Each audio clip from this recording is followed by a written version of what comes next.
काबली पुलाव, चना पुलाव की एक कमाल की रेसिपी लेके आई हूँ। मुकम्मल रेसिपी देखिएगा और मुझे अपना फीडबैक भी दीजिएगा। बिस्मिल्लाहिर्रहमानिर्रहीम, अस्सलामुअलैकुम। हुज़ैफ़ास किचन में सबका वेलकम है। आज मैं लेके आई हूँ काबली पुलाव, चना पुलाव, वाइट चने, उससे जो है वो हम राइस बनाएंगे।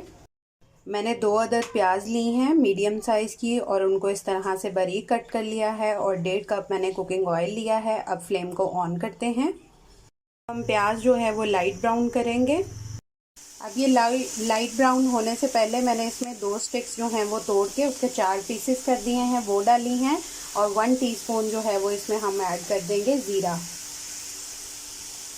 इसमें हम लहसुन अदरक के 2 टेबलस्पून जो है वो ऐड कर देंगे। गिलास पानी का तड़का लगा देंगे। अब हम इसमें स्पाइस ऐड करेंगे। 4 टीस्पून मैंने लिए हैं नमक, आप हस्बे जायका भी ले सकते हैं क्योंकि मेरे 4 गिलास हैं। और 1